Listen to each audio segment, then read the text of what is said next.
Good morning, learners. Once again, this is Teacher FEM, your English teacher. Before we start our lesson, please don't forget to click subscribe. So again, we are in English 5, Quarter 3, Week 3 to 4. So our topic for today is all about to summarize various text types based on elements. So in this topic, you're going to comprehend on the passages you read or statements heard can be shown if you are able to express your thoughts and ideas in your own words and understanding. So after going through this lesson, you are expected to, number 1, restate sentences heard in one's own words, and number 2, summarize information from various text types. So sa number 1, i-restate mo lang ang mga sentences na napakinggan mo in your own words. At ang pangalawa, you're going to summarize o paiikliin mo ang mga information from the original passages that you have read or heard. Okay, how are we going to restate an idea? First one is saying it in other terms or words. So, sasabihin mo lang siya in other terms or words.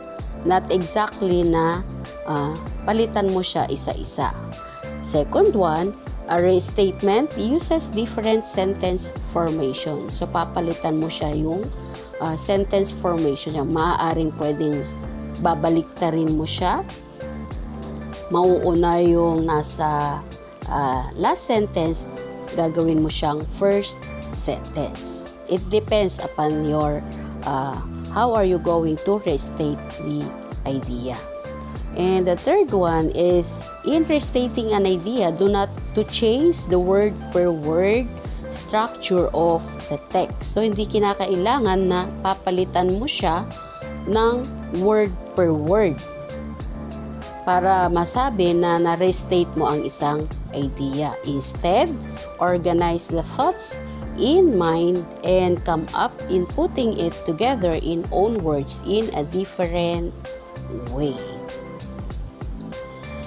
Okay? Take a look on this example. We have the original passage. Okay, listen carefully as I read the passage. As stated in Animal Planet, the hippopotamus is the third largest land mammal after elephants and rhinoceroses. It grows up to 16 feet long and 5 feet tall. An average female hippo can weigh around 1,400 kilograms and a hippo male can weigh up to 4,500 kilograms according to San Diego. Okay, so this is how the passage restated in own words. Okay, analyze carefully how it is restated. Hippopotamus is the third largest land mammal after elephants and rhinoceroses, as said by the Animal Planet. It can get bigger by 16 feet long and 5 feet tall.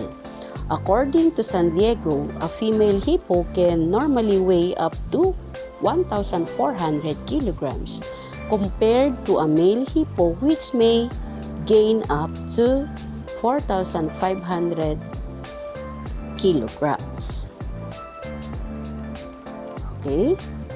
Did you see the difference between the original passage to the restated ones?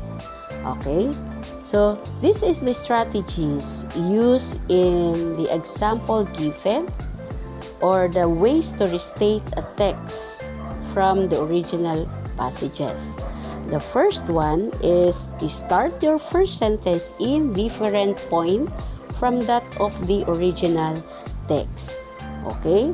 So, una daw gagawin natin, yung first sentence natin ay iibahin natin siya from dun sa original text. Hindi kailangang siyang siya kung ano yung nakalagay doon sa original text, siya din ang ilalagay natin sa restatement natin. So, papalitan natin siya yung ating first sentence. In the example shown earlier, notice that we started by introducing the topic, hippopotamus. So, nauna, doon sa original passage natin, nauna ang sentence natin from the word hippopotamus, then followed by the supporting statements of the topic. The essential information are cited in a completely different manner. Okay? The second one is you have to use synonyms. Synonyms are words or phrases with the same meaning. In the example above, observe the use of synonyms. Yung ginamit natin doon sa original passage ay the word gross. Pinalitan natin siya ng same meaning of the word gross is bigger, as well as the word average into normal word. You can also use a thesaurus as your reference in finding synonyms of a word. However, don't overdo. So, wag naman masyadong exaggerated yung pagpapalit natin ng mga word per word. The use of some of the same words as the original text is still acceptable. So, pwede pa rin natin gamitin yung mga words na nandun, tinatanggap pa rin naman. The third one is you have to modify the sentence structure. For instance, if the sentence was originally in the active voice, change it to passive. An active voice is when a sentence is led by the subject, the thing doing the action, and when the object, the thing receiving the action, leads the sentence, that sentence is written in the passive voice.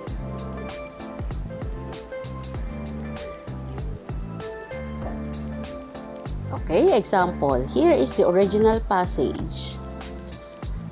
Hippopotamus is the third largest mammal after elephants. Okay, how are we going to restate the passage?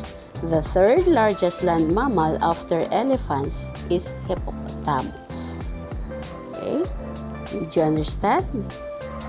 The fourth one is to classify the information and have it in separate sentences. Although restating sentences will usually result in a word count about the same as the original text, you may try to consider the number of sentences to make the text different. Okay, so kapag nag-restate tayo, maaaring pwede nating bilangin yung word na nandun sa original text, tapos i-consider natin kung gaano din kadami doon sa word na gagamitin natin sa ating binagong sentences. Okay? So, in contrast naman ng ating restating sentences, we go to summarizing. So, in contrast, summarizing is a brief overview of an entire discussion or passage read. People often use summarize to emphasize important points of certain texts. When you summarize, too much details and examples may be removed, for this will distract the readers from the most important information. Okay, so what is summary? A summary is a short retelling of a story or text that includes only the most important information. Okay? So, kapag tinawag nating summary, ito ay paiikliin natin doon sa story na ating binasa. And then, we have to include only, kukunin lang natin yung mga most important information. So, hindi natin kailangan kukunin lahat ang buong story. Summaries include the main idea of the text and omit minor details. When we say omit, tatanggalin natin yung mga minor details. So, kukunin lang natin main idea and the important supporting details. Summaries are considerably shorter than the original text. Say for example, ang binasa natin ay kandahaba 3 pages, then we are going to summarize that. Magiging 1 page na lang siya. So that is an example of a summary. So we have these steps in summarizing. When summarizing, you must read and comprehend the text. So basahin mong mabuti, then understand. Hindi pwedeng basa lang ng basa, kailangan mong intindihin mabuti ang iyong binasa. The second one, you have to identify the main ideas and the key points. So, aalamin mo doon sa binasa mo ano ang pinag-uusapan at ano yung mga key points ng pinag-uusapan na yun. Next, you have to take down notes. Ano yung dapat nating i-take down notes? Yung mga importanteng detalye ng ating story na binabasa. And lastly, you have to summarize the information in your own words. Okay? Summarizing allows you to prove that you exactly understood the information in the text or in the story. So kapag nagsasummarize ka, kailangan dito pinapakita mo na naintindihan mo talaga yung mga impormasyon na iyong nabasa sa isang story. There are many different types of text depending on their purpose, structure, and language features. Okay, example, we have the chart here on how to summarize a story. First, you have to get the main idea, and below here are the supporting details. Okay, we have the original passage example. I will read for you and listen carefully and try to analyze and take down notes, the important details. Okay, Philippine eagles are well adapted to life in thick, mountainous forest. Their short, broad wings and squared-off tail enable them to rise vertically between trees. They can move around with speed and agility through branches and vines. They can skillfully match monkeys, nuts, monkeys, birds, and other mammals from trees. They have taloned feet and tear meat with sharp hook beaks. Okay, so that is the original passage story. Now try to summarize this one. So in summarizing, so the main idea here is the Philippine eagles are well adapted to mountainous forest. And here are the supporting details of our main idea.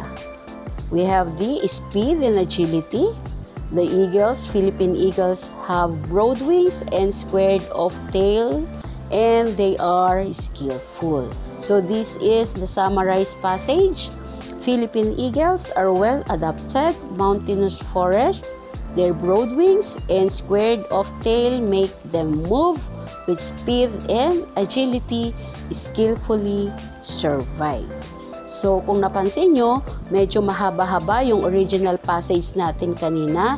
And then, when we summarize the passage, napaikli na lang. Kung ikukumpara mo, bibilangin mo yung mga word na nagamit din sa original passage into that summarized passage ay mas kokonti na lang. Kasi, kinuha lang natin yung mga importanteng detalye. Okay? Naintindihan ba? Okay? To have a clearer picture between the skills is shown when in restating, you are saying the same idea but with your own words. You can choose how much to restate and you are clarifying the statement. While in summarizing, you are retelling the important points of a passage. You must include important ideas and you are compressing the statement. Okay, did you understand our lesson? So these are all our lesson for today. Thank you for watching and listening.